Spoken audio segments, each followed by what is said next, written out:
Well, hello everybody, and welcome to my live stream. I'm broadcasting from my library here, and I have some boxes to show you. Actually, I just have one box to show you, and the rest of it is I'm going to be hopping over to a different live stream right after this because I work for a company called Clover Press, and they've sent me a couple of boxes of their new releases as well, and I'll be doing a live stream unboxing over on that YouTube channel right after I hang up with you guys here.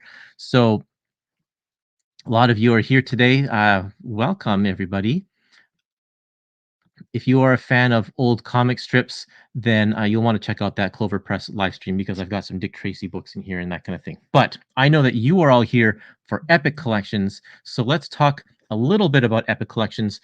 First, before we open the box, I just want to mention that I got sent the reprint of this new Star Wars Epic Collection, Rise of the Sith Volume 1. It's being reprinted. This is the first Star Wars, not exactly the first Star Wars to be reprinted, because a couple of them did get a second printing kind of early on, but we haven't had Star Wars reprints in many years. So this is kind of the first resolicited second edition Star Wars Epic Collection, and it's coming out in February. And it looks great. I compared it to my original copy, and feels exactly the same. The paper stock and the quality and everything like that. There's nothing different than I can see. Rascal Wolf says he's here for my hair. Yeah, you know what? I just got out of the shower and it's like it's all kind of all over the place. There you go. A distinguished gentleman in his distinguished gentleman's library. Thank you very much, Hayden. Appreciate that. Saw your 1,000 comics and the 1,000 comics you should read video. Yeah, if you go to my YouTube channel, you can get there's a playlist there. I've made some videos about comics that I think you should read based off of the book 1001 Comics You Should Read Before You Die. It's a great book. I learned so much about comics and got introduced to some amazing comic books through that book there. And I made a couple of videos about some of my favorite ones. Okay, let's open up a new box and see what is on the schedule for today. I think this will be an Epic collection that's coming out in March, the first week of March, I believe. Let's take a look. Oh, we have two, actually. Look at this.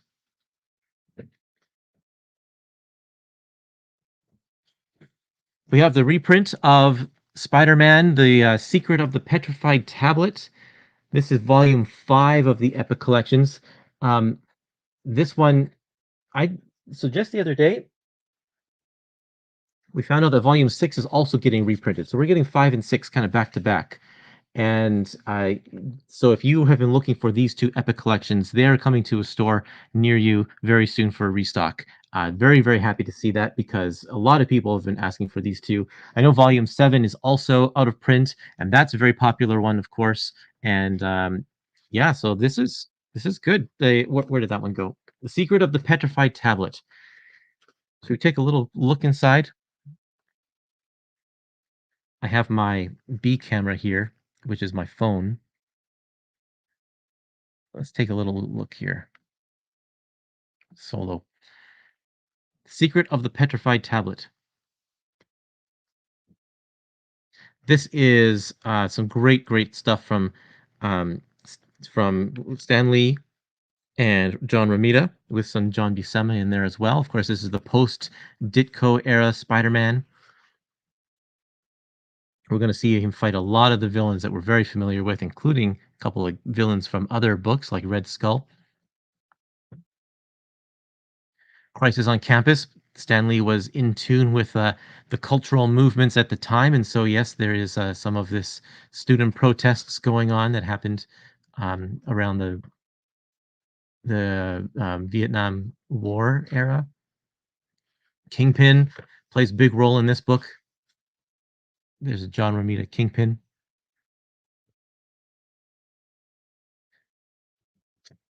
Of course, when is Spider-Man not wanted? We get to take a little visit from some X-Men or some Avengers. Actually, they're on the Avengers at this time. I mean, I was thinking Brotherhood of Evil Mutants. That's what I was thinking of. The Shocker makes his debut. I believe I can't remember if this is his first appearance or not, but he comes around sometime around here. Man Mountain Marco.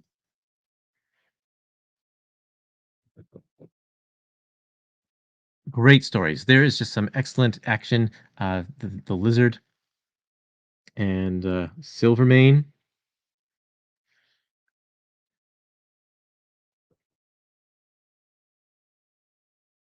Oh, here we go. Yes, thank you. George says his first appearance, Shocker's first appearance is in volume 3. Yeah, I forgot which one was his first appearance, but yeah, so this is well into his villain career here. I love how Romita always uses the big 4-panel pages to really show off big action. Um, Quite often, look at all those 4-panel pages. That's kind of his thing. Jack Kirby always uses a layout with 6 panels, um, or maybe even 8 panels per page. But Romita really blew up the panels, and that meant you could read his stories quicker because there's fewer panels to read on a page. But because of that, you get lots of great action. So there you go. Prowler, yeah, Prowler comes in here. Excuse me. Okay, let's see what else is here. The second book on our list today.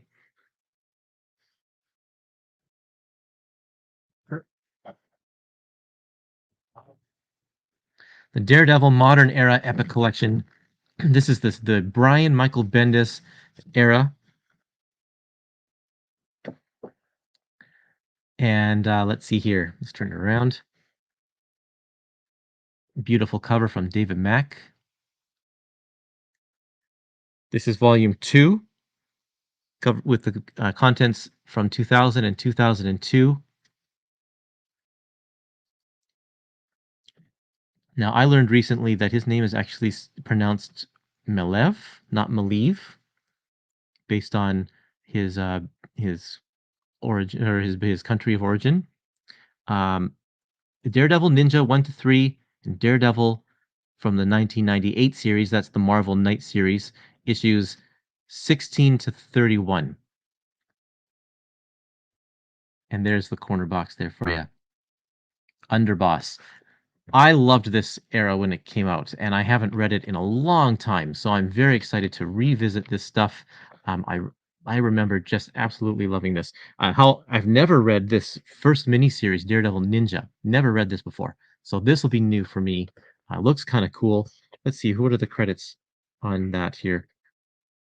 Bendis and Rob Haynes on the art.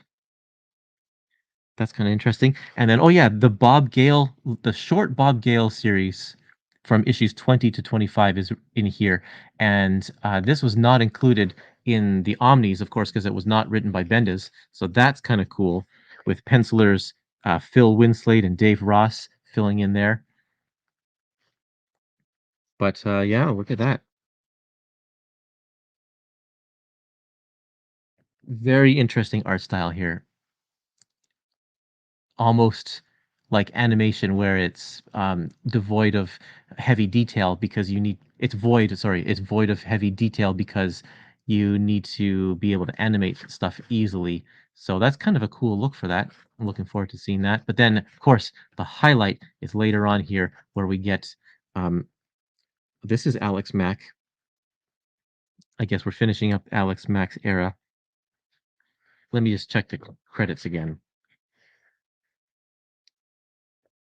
Daredevil 16 to 19 has David Mack art. And then after Bob Gale, then we get into the beginning of the Alex Malev era with Matt Hollingsworth, who was his regular contributor with color art. Um, Daredevil 26 to 31. So that's very cool because we get two incredible artists doing stuff here. Just I Comic books never looked like this before, and some people love it. Some people don't like this. They want their comics to look a lot more standard, but you can't deny that it looks amazing. Um, Whether you enjoy reading this kind of art is a different story, but David Mack is an incredible artist. Let's see, got to keep up with the comics. I'm guessing Volume 1 will cover the Kevin Smith stuff. It will cover the Kevin Smith stuff as well as the um, David Mack. I think, did he do a story on his own before that? I can't remember. But yeah, anyway, there we go. Very, very cool. I'm working on an art book right now with Clover Press called The Art of David Mack. I'm also working on one, The Art of Alex Malevin. So a lot of these covers and the pages, some of the pages, they are all appearing inside those art books. So this is the Bob Gale run, and it looks a lot more standard, conventional comic booky for sure. In fact, a lot of this stuff looks almost old school comic book, like from the Silver Age, because everybody's in suits. You don't see that very much anymore. Everybody in suits. But let's get to the Alex Malev stuff.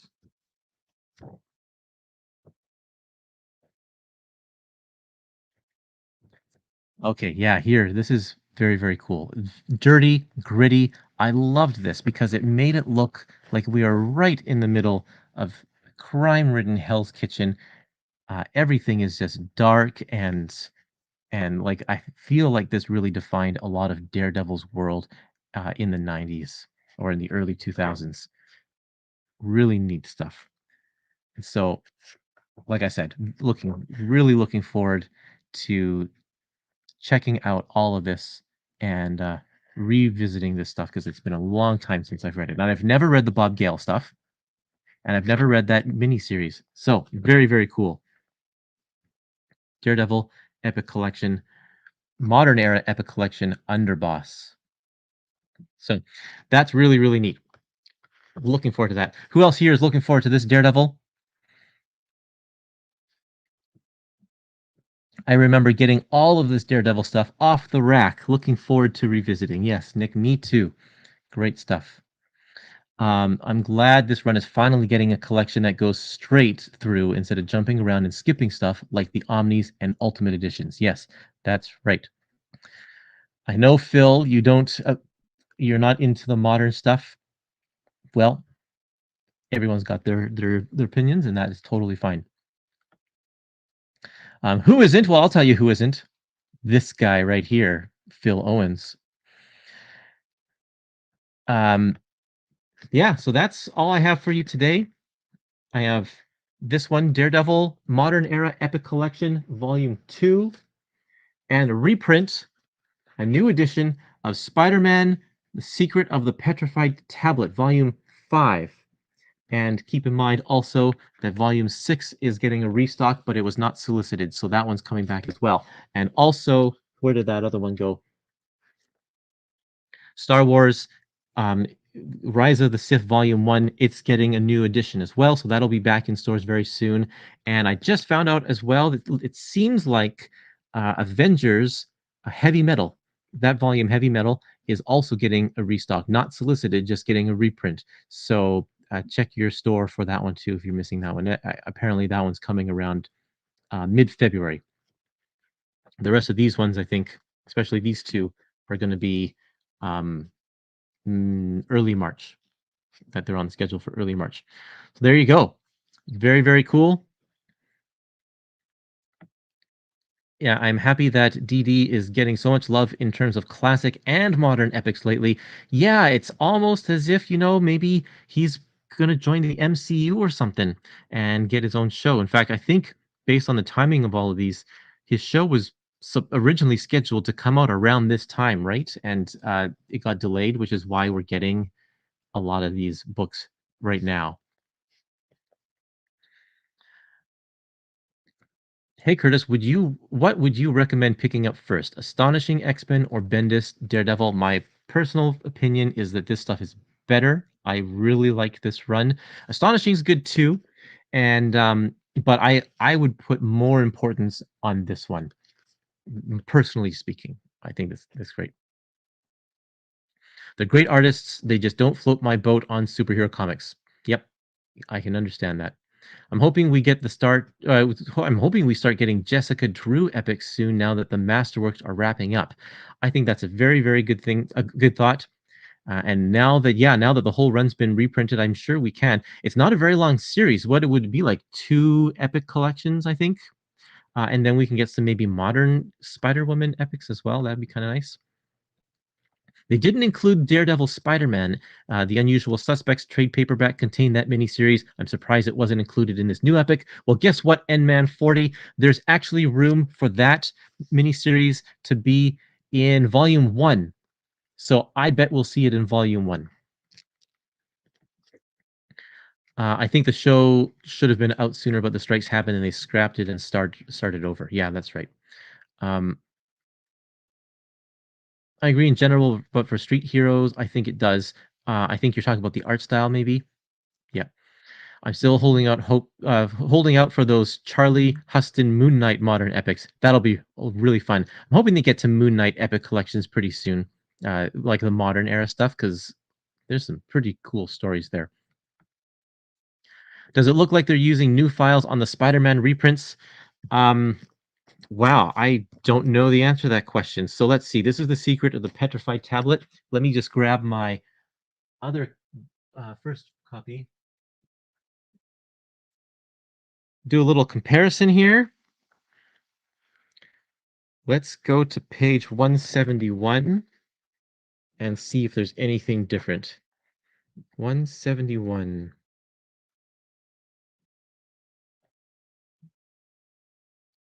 Well, based on this one page, it looks exactly the same. So let's skip ahead to another page. Let's go to 273. Page 273. It's pulling some pages out at random.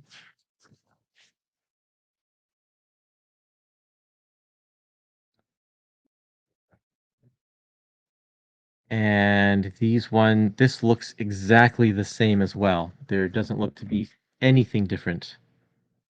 So I'm pretty sure they're using the same files. I'll do a closer look when we're like after the live stream, and then if I see anything to report, then I'll share it on the Facebook group. But on first glance, it looks like it's exactly the same, not using new files. The paper quality is exactly the same. Everything looks exactly the same. There's really no difference between these books at all. Uh, Great news for my wallet. Speaking of Daredevil, when's the Fall from Grace reprint coming out again? That's going to be I can't remember the exact date. Don't have it on top off the top of my head, but that's summertime, I think, somewhere around there. The paper quality, yes, the paper quality is the same. Um, That would be nice, although I think it takes place after issues 20 of Daredevil. It would be nice if they included it in it would be nice if they included in volume 1. Yeah, so the Spider-Man Daredevil miniseries, I have that's another one I haven't read, so I can't comment on the content, but if it takes place after issue 20, then I guess maybe there will be a little bit of continuity fudging. We'll see. But as long as it's in there somewhere, once you have both volumes on your shelf, you can read it in whatever order you want. Phil says Fall from Grace is June 11th. Thanks, Phil, for letting me know. Appreciate that. Okay, so for all of you who are paying attention, I would love it if you gave this video a like, either on Facebook or on YouTube.